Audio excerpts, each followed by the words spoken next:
बड़ी खुशखबरी सामने आई है। साथ संगत जी, जिस शेड में बाबा जी सत्संग करते हैं, बाबा जी ने वो शेड को आगे बढ़ाने की परमिशन दे दी है। जब शेड तैयार हो जाएगी, उस शेड में लगभग 50 लाख संगत आराम से सत्संग सुन सकती है। बाबा जी ने डेरा ब्यास की कमेटी से मीटिंग की। उस मीटिंग में बाबा जी ने कहा कि आगे संगत बहुत ज्यादा होने वाली है। बाबा जी का कहने का ये मतलब है कि आगे संगत और बढ़ने वाली है, तो क्यों ना हम पहले से ही इस शेड को बढ़ा दें। सत्संग जी, संत महात्मा को पहले ही पता होता है कि आगे क्या होने वाला है। इसके चलते बाबा जी ने ये फैसला किया है कि जहां बाबा जी सत्संग करते हैं, उस शेड को 5 नंबर गेट, जो डेरा ब्यास का मेन गेट है, वहां तक बाबा जी ने बढ़ाने की परमिशन दे दी है। अब ये जो सेवा चलेगी, रोजाना कई सत्संग घरों से कई जत्थे सेवा करने के लिए वहां पहुंचेंगे। बाबा जी ने शेड को बढ़ाने का समय दिसंबर तक दिया है कि ये काम दिसंबर तक हो जाना चाहिए। साथ संगत जी, बाबा जी को पहले ही पता होता है कि कल संगत सत्संग सुनने के लिए कितनी आएगी। उसके जरिए ही पंडाल में बाउंड्री की जाती है। वह सेवादार सत्संग से कुछ दिन पहले ही बाबा जी से पूछते हैं कि बाबा जी, हम सत्संग शेड की बाउंड्री कहाँ तक करें। फिर बाबा जी उनको बताते हैं, क्योंकि वह कुल मालिक है। बाबा जी को पहले ही सब पता होता है कि सत्संग सुनने के लिए कौन कौन आएगा। साथ संगत जी, एक और खुशखबरी की बात है। जो संगत ट्रेन से या बस से आया करती थी, वह संगत पहले ब्यास रेलवे स्टेशन से डेरा ब्यास की बस से या ऑटो में आया करती थी। अब इसकी भी परमिशन बाबा जी ने साथ में ही दे दी है कि जो संगत डेरा ब्यास रेलवे स्टेशन से आती है, उन संगत के लिए डेरा ब्यास रेलवे स्टेशन से मेट्रो का प्रबंध किया जा रहा है, जो कि ब्यास रेलवे स्टेशन से डेरा ब्यास तक चलेगी। बाबा जी ने कहा है कि मेट्रो का भी जल्दी से जल्दी प्रबंध किया जाए, क्योंकि बाबा जी पहले अपनी संगत का सोचते हैं। उनको सब पता होता है कि संगत कई बार सत्संग सुनने के लिए लेट हो जाती थी और कई बार संगत जाम में फंस जाती थी।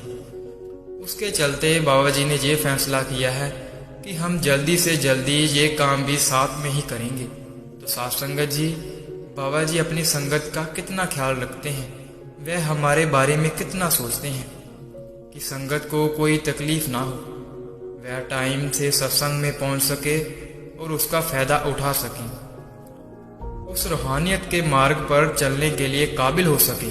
क्योंकि सेवादार कई बार देखते थे कि बाबा जी का सत्संग 10-15 मिनट का निकल जाता था, उसके बाद भी संगत पंडाल में आती रहती थी।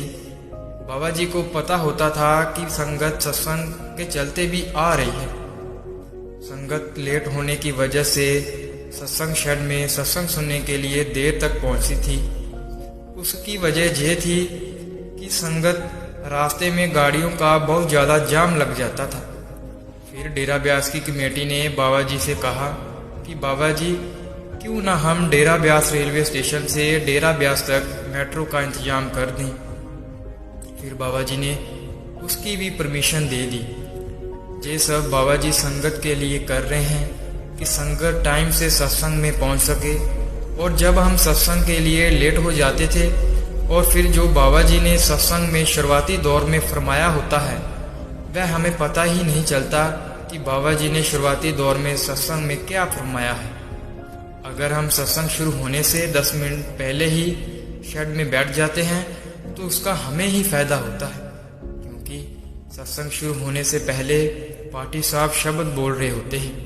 पाठी साहब की इतनी सुरीली आवाज होती है और शेड में इतना शांत माहौल होता है, और हम सब खो ही जाते हैं कि हम कहाँ आए हुए हैं। जब हम शब्द ध्यान से सुनते हैं, उसका हमें ही फायदा होता है।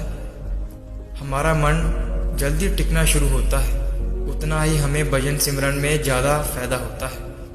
तो साथ संगत जी, बाबा जी हमारे लिए बहुत कुछ करते हैं। हमें भी बाबा जी की कई बातों पर चलना चाहिए और उनका कहना मानना चाहिए। बाबा जी हर सत्संग में एक ही बात दोहराते हैं कि भाई भजन सिमरन कर लो, यही हमारे साथ जाएगा और कुछ भी नहीं जाने वाला। फिर भी हम इस संसार के जमेले में फंसे हुए हैं। हमारा टाइम ही नहीं लगता कि उस कुल मालिक के लिए भजन सिमरन करने के लिए वक़्त निकाल सकें। बाबा जी कहते हैं आपको जितना भी समय मिलता है उतना समय ही आप बैठ जाएं। बाबा जी ने जहाँ तक भी कह दिया है कि आपने कुछ नहीं करना, आंखें बंद करके बस बैठ जाना है और उस कुल मालिक का ध्यान करना है। बाकी जिम्मेदारी उस कुल मालिक की है। वह हम पर जरूर दया मेहर करेगा, वह परमार्थ भी बनाएगा और स्वार्थ भी बनाएगा। तो साथ संगत जी, ऐसे ही हम आपके लिए डेरा ब्यास की तरफ से अगर कोई अपडेट आती है आपको इस चैनल पर मिलती रहेगी। अगर आप ऐसे ही रोज़ाना बाबा जी की साखियाँ, शब्द और सत्संग सुनना चाहते हैं तो इस चैनल को सब्सक्राइब